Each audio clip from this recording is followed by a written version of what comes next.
Kuyintokozo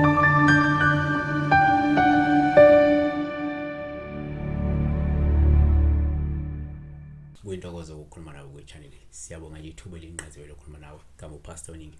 Sicela subscribe sicela like le video le. uNkulunkulu akakulonde kubusise. Ungakhohlwa ukuthi ke kule link lapha ngezansi ungayo bese uyayigcinezela uyayicofa uyakwazi ukuthi ke ikuvumele ukuthi ke ube yilungu eliqavile le channel bese ucontribute ngane kwethu ngo R9.99 every month noma ngaphezulu. Khona account number ongayisebenzisa khona ukunikela bathenjeni umthembu ukuthi labingelela kusho ukuphupha ushona uphupha umfowenu akuchamela madoda. Okay, umchamo ungasho into eziningi ngaza kwethu but asikuveze ukuthi ke umchamo usebenza ezintweni eziningi ezinhle. Umchamo abanye bayawuphuza ikakhulukazi umuntu mephuphe yavuka ukuphuza umchamo ngizama ukuthi ledliso lingabi namandla. Umchamo abantu bayafutha ngawo, umchamo abantu bayageza ngawo. Uma besusa izichitho bekufuthe ngawo begeze ngawo.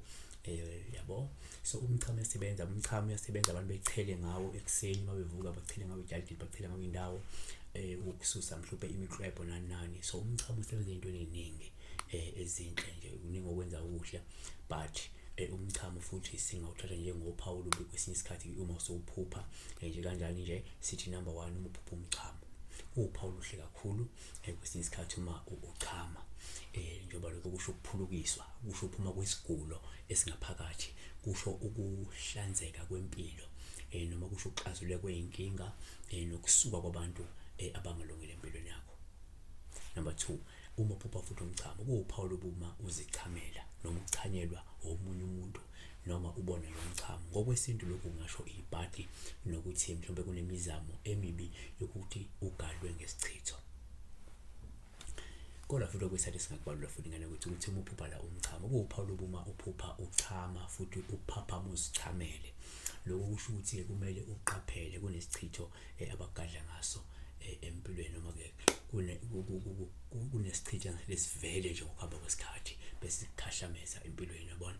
Baningi abantu uthi adlulele aphuphe ngathi uyachama awu apha uma seyichamile semanzi vele yabona. Kuvamile nalokho ngaba isichitho kodwa kwesinye isikhathi kwenzeke uma usakhula. Akusiyo isichitho kubantu abasuke besakhula kodwa nje window endala noma kuyisalukwazi esidala nje sithi siphuphe siyichamela sichame vele. Number 4, futhi umphupho la umchamo kuwuphawu lokukhuluma unuka umchamo. Lusho ukuthi kumele empeleni ukukhuleke kakhulu futhi usuke uthola usizo ngoba ke unesichitho wena. Number 5, futhi umphupho umchamo kuwuphawu lobi kakhulu uma uchanyelwa omunye umuntu. Lusho ukuthi ke kunesichitho ogadlwa ngaso umuntu osondelene nawe kakhulu futhi omethembayo. Kodwa futhi okungasingabolula kulona lelo phawu uma uphupha umchamo kuwuphawu lobi futhi uma uchanyelwa omunye umuntu olungabe lusho lowo muntu loyo noma omunye umuntu osondelene nawe uzokuthela ngehlazo noma uzokwehlisa isithunzi aphinda kululaze ungazelele. Kodwa futhi asiphinde sithi the very same dream uma futhi uma uphupha umchamo kuwuphawu uma uchanyelwa omunye umuntu olungathi lo muntu mhlawumbe uzokuvulela mhlawumbe isifuba noma ke uzokubhodla ngeinkinga zakhe ezizokushiya udangele futhi usamangele. Asivale ngokuthi ke mhlawumbe uma umchamo kuwuphawu lobi futhi uma uzichamela lungasho ukuthi lindlela ukubhekana nesimo esinzima futhi esingaphezulu kwamandla akho esesabisayo kakhulu futhi sizokwethusa sikushayisela ngovalo.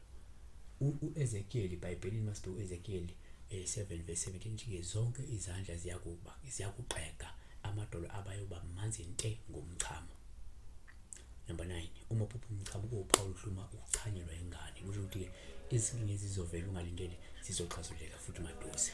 Ngenza kunenkinga ezizayo kodwa futhi sikhona isixazululo sazo sizovela futhi maduzane. Siyabonga.